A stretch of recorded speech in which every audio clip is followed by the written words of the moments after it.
Europe 1 matin. 6h, 9h. Thomas Schnell. La revue de presse ce matin, 3 titres à la une, la stricte vérité, l'acrobate Mélanie et des dinosaures sont en une de vos journaux. La stricte vérité, c'est Yves Tréhard qui pense la détenir. L'éditorialiste du Figaro conforte les déclarations de Bruno Retailleau. Le macronisme s'achèvera bien avec Emmanuel Macron. Il a osé dire la vérité, martèle notre confrère.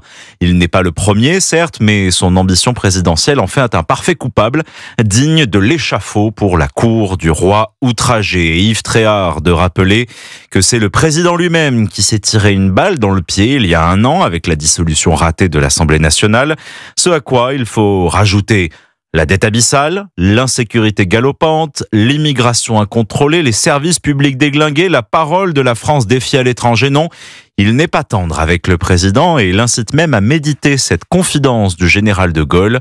Ce qui m'importe, c'est l'opinion de l'histoire.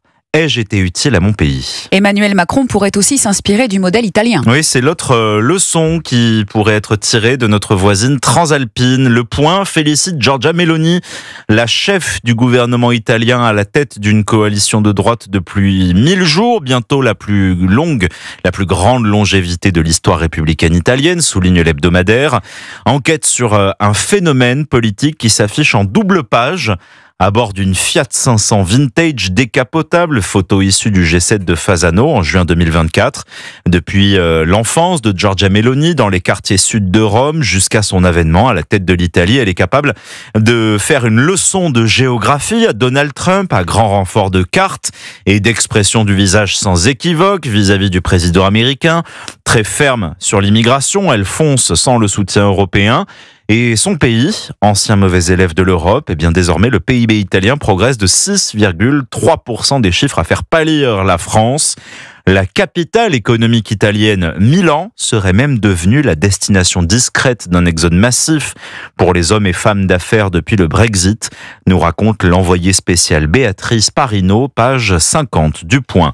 Terminons avec une passion pour les gros lézards qui ne se dément pas depuis 1993. Je parle bien sûr des dinosaures. 32 ans que la planète s'est entichée de ces créatures géantes qui peuplaient le monde il y a 66 millions d'années, mais dont chaque nouveau film précipite les foules au cinéma. Et le nouvel opus de la saga Jurassic Park confirme bien ce succès. Déjà 2 millions de billets vendus pour Jurassic World Renaissance en à peine 3 semaines. Le Parisien aujourd'hui en France nous rappelle pourtant que pendant 14 ans, il n'y a eu aucun film Jurassic Park à l'affiche, mais la fascination pour les dinosaures s'est transmise de génération en génération, assure le directeur marketing d'Universal Pictures France, interrogé par Renaud Barognan, à rugir de plaisir.